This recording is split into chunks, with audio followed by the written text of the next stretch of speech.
بسم اللہ الرحمن الرحیم۔ شروع اللہ کا نام لے کر جو بڑا مہربان نہایت رحم والا ہے۔ یاسین، قسم ہے قرآن کی جو حکمت سے بھرا ہوا ہے۔ اے محمد صلی اللہ علیہ وآلہ وسلم، بے شک تم پیغمبروں میں سے ہو، سیدھے رستے پر ہو۔ یہ قرآن غالب و مہربان کا نازل کیا ہوا ہے تاکہ تم ان لوگوں کو جن کے باپ دادا کو خبردار نہیں کیا گیا تھا خبردار کر دو کہ وہ غفلت میں پڑے ہوئے ہیں۔ ان میں سے اکثر پر اللہ کی بات پوری ہو چکی ہے، سو وہ ایمان نہیں لائیں گے۔ ہم نے ان کی گردنوں میں طوق ڈال رکھے ہیں اور وہ ٹھوڑیوں تک پھنسے ہوئے ہیں، تو ان کی گردنیں اکڑی ہوئی ہیں، اور ہم نے ان کے آگے بھی دیوار بنا دی اور ان کے پیچھے بھی، پھر ان پر پردہ ڈال دیا تو یہ دیکھ نہیں سکتے۔ اور تم ان کو خبردار کرو یا نہ کرو، ان کے لیے برابر ہے، یہ ایمان نہیں لائیں گے۔ تم تو صرف اس شخص کو خبردار کر سکتے ہو جو اس نصیحت یعنی قرآن کی پیروی کرے اور رحمان سے غائبانہ ڈرے، سو اس کو مغفرت اور بڑے ثواب کی بشارت سنا دو۔ بے شک ہم مردوں کو زندہ کریں گے، اور جو کچھ وہ آگے بھیج چکے اور جو ان کے نشان پیچھے رہ گئے ہم ان کو قلم بند کر لیتے ہیں، اور ہر چیز کو ہم نے کتاب روشن یعنی لوح محفوظ میں لکھ رکھا ہے۔ اور ان سے گاؤں والوں کا قصہ بیان کرو جب ان کے پاس پیغمبر آئے، یعنی جب ہم نے ان کی طرف 2 پیغمبر بھیجے تو انہوں نے ان کو جھٹلایا، پھر ہم نے تیسرے سے تقویت دی تو انہوں نے کہا کہ ہم تمہاری طرف پیغمبر ہو کر آئے ہیں۔ وہ بولے کہ تم اور کچھ نہیں مگر ہماری طرح کے آدمی ہو، اور رحمان نے کوئی چیز بھی نازل نہیں کی، تم محض جھوٹ بولتے ہو۔ انہوں نے کہا کہ ہمارا پروردگار جانتا ہے کہ ہم تمہاری طرف پیغام دے کر بھیجے گئے ہیں، اور ہمارے ذمے تو صاف صاف پیغام پہنچا دینا ہے اور بس۔ وہ بولے کہ ہم تم کو اپنے لیے منحوس سمجھتے ہیں، اگر تم باز نہ آؤ گے تو ہم تمہیں سنسار کر دیں گے اور تم کو ہم سے دکھ دینے والا عذاب پہنچے گا۔ انہوں نے کہا کہ تمہاری نحوست تمہارے ساتھ ہے، کیا اس لیے کہ تم کو نصیحت کی گئی؟ نہیں، بلکہ تم ایسے لوگ ہو جو حد سے تجاوز کر گئے ہو۔ اور شہر کے پرلے کنارے سے ایک آدمی دوڑتا ہوا آیا، کہنے لگا کہ اے میری قوم، پیغمبروں کے پیچھے چلو، ایسوں کے جو تم سے صلہ نہیں مانگتے اور وہ سیدھے رستے پر ہیں۔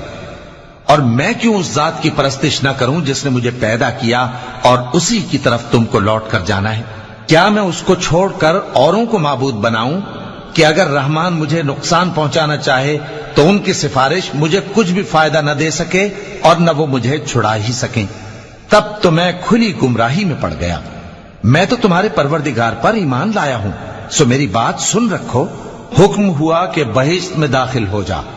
بولا کاش میری قوم کو پتا چل جائے کہ میرے رب نے مجھے بخش دیا اور مجھے عزت والوں میں شامل کیا، اور ہم نے اس کے بعد اس کی قوم پر کوئی لشکر نہیں اتارا اور نہ ہم اتارنے والے تھے۔ وہ تو صرف ایک چنگھاڑ تھی، سو وہ اس سے ناگہاں بجھ کر رہ گئے۔ بندوں پر افسوس کہ ان کے پاس جب کوئی پیغمبر آتا تو وہ اس سے تمسخر ضرور کرتے۔ کیا انہوں نے نہیں دیکھا کہ ہم نے ان سے پہلے بہت سے لوگوں کو ہلاک کر دیا تھا؟ اب وہ ان کی طرف لوٹ کر نہیں آئیں گے، اور سب کے سب ہمارے روبرو حاضر کیے جائیں گے۔ اور ایک نشانی ان کے لیے زمین مردہ ہے کہ ہم نے اس کو زندہ کیا اور اس میں سے اناج اگایا، پھر یہ اس میں سے کھاتے ہیں، اور اس میں کھجوروں اور انگوروں کے باغ پیدا کیے اور اس میں چشمے جاری کر دیے تاکہ یہ ان باغوں کے پھل کھائیں، اور ان کے ہاتھوں نے تو ان کو نہیں بنایا، تو پھر کیا یہ شکر نہیں کرتے؟ وہ ذات پاک ہے جس نے زمین کی نباتات کے اور خود ان کے اور جن چیزوں کی ان کو خبر نہیں سب کے جوڑے بنائے۔ اور ایک نشانی ان کے لیے رات ہے کہ اس پر سے ہم دن کو کھینچ لیتے ہیں تو اسی وقت ان پر اندھیرا چھا جاتا ہے، اور سورج اپنے مقرر رستے پر چلتا رہتا ہے۔ یہ اس غالب و دانا کا مقرر کیا ہوا اندازہ ہے۔ اور چاند کی بھی ہم نے منزلیں مقرر کر دی، یہاں تک کہ گھٹتے گھٹتے کھجور کی پرانی شاخ کی طرح ہو جاتا ہے۔ نہ تو سورج ہی سے یہ ہو سکتا ہے کہ چاند کو جا پکڑے، اور نہ رات ہی دن سے پہلے آ سکتی ہے، اور سب اپنے اپنے مدار میں تیر رہے ہیں۔ اور ایک نشانی ان کے لیے یہ ہے کہ ہم نے ان کی اولاد کو بھری ہوئی کشتی میں سوار کیا، اور ان کے لیے ویسی ہی اور چیزیں پیدا کی جن پر یہ سوار ہوتے ہیں، اور اگر ہم چاہیں تو ان کو غرق کر دیں، پھر نہ تو ان کا کوئی فریاد رس ہو اور نہ ان کو رہائی ملے۔ مگر یہ ہماری رحمت اور ایک مدت تک کے فائدے ہیں۔ اور جب ان سے کہا جاتا ہے کہ جو تمہارے آگے اور جو تمہارے پیچھے ہے اس سے ڈرو تاکہ تم پر رحم کیا جائے، اور ان کے پاس ان کے پروردگار کی طرف سے کوئی نشانی نہیں آتی مگر اس سے منہ پھیر لیتے ہیں۔ اور جب ان سے کہا جاتا ہے کہ جو رزق اللہ نے تم کو دیا ہے اس میں سے خرچ کرو، تو کافر مومنوں کے متعلق کہتے ہیں کہ بھلا ہم ان لوگوں کو کھانا کھلائیں جن کو اگر اللہ چاہتا تو خود کھلا دیتا، تم تو کھلی گمراہی میں ہو۔ اور کہتے ہیں اگر تم سچ کہتے ہو تو بتاؤ یہ وعدہ کب پورا ہوگا؟ یہ تو ایک چنگھاڑ ہی کے منتظر ہیں جو ان کو اس حال میں کہ باہم جھگڑ رہے ہوں گے آ پکڑے گی، پھر نہ تو یہ وصیت ہی کر سکیں گے اور نہ اپنے گھر والوں میں واپس جا سکیں گے۔ اور جس وقت سور پھونکا جائے گا یہ قبروں سے نکل کر اپنے پروردگار کی طرف دوڑ پڑیں گے، کہیں گے ہائے بربادی، ہمیں ہماری خوابگاہوں سے کس نے جگہ اٹھایا۔ یہ وہی تو ہے جس کا رحمان نے وعدہ کیا تھا اور پیغمبروں نے سچ کہا تھا۔ وہ تو صرف ایک زور کی آواز ہوگی کہ سب کے سب ہمارے روبرو آ حاضر ہوں گے، پھر اس روز کسی شخص پر کچھ بھی ظلم نہیں کیا جائے گا اور تم کو بدلہ ویسا ہی ملے گا جیسے تم کام کرتے تھے۔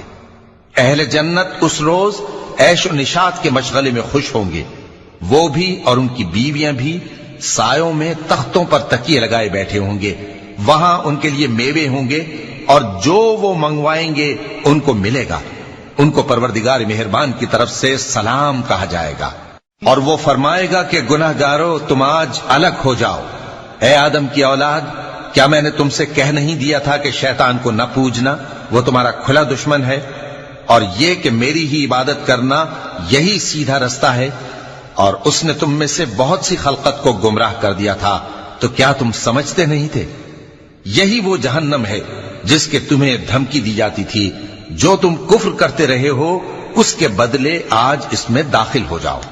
آج ہم ان کے منہوں پر مہر لگا دیں گے اور جو کچھ یہ کرتے رہے تھے ان کے ہاتھ ہم سے بیان کر دیں گے اور ان کے پاؤں اس کی گواہی دیں گے، اور اگر ہم چاہیں تو ان کی آنکھوں کو مٹا کر اندھا کر دیں، پھر یہ رستے کو دوڑیں تو کہاں سے دیکھ سکیں گے، اور اگر ہم چاہیں تو ان کی جگہ پر ان کی صورتیں بدل دیں، پھر وہاں سے وہ نہ آگے جا سکیں اور نہ پیچھے لوٹ سکیں۔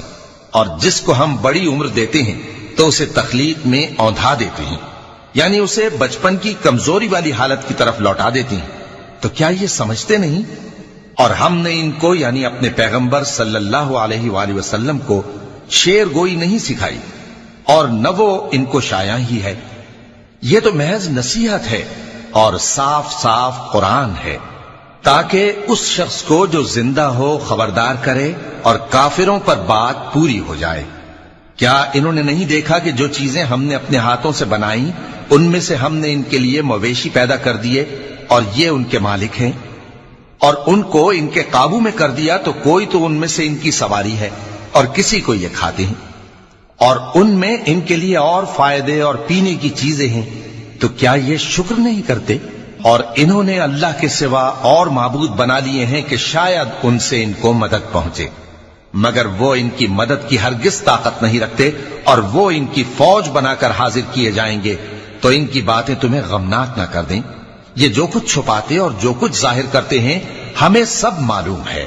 کیا انسان نے نہیں دیکھا کہ ہم نے اس کو نطفے سے پیدا کیا، پھر وہ تڑاک پڑاک جھگڑنے لگا اور ہمارے بارے میں مثالیں بیان کرنے لگا اور اپنی پیدائش کو بھول گیا، کہنے لگا کہ جب ہڈیاں بوسیدہ ہو جائیں گی تو ان کو کون زندہ کرے گا؟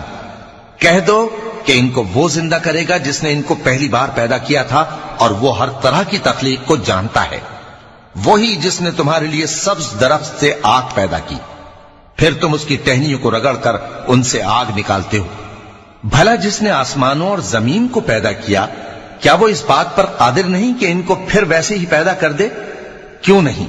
اور وہ تو سب کچھ پیدا کرنے والا کامل علم والا ہے۔ اس کی شان یہ ہے کہ جب وہ کسی چیز کا ارادہ کرتا ہے تو اس سے فرما دیتا ہے کہ ہو جا، تو وہ ہو جاتی ہے۔ وہ ذات پاک ہے جس کے ہاتھ میں ہر چیز کی حکومت ہے، اور اسی کی طرف تم کو لوٹ کر جانا ہے۔ صدق اللہ العظیم۔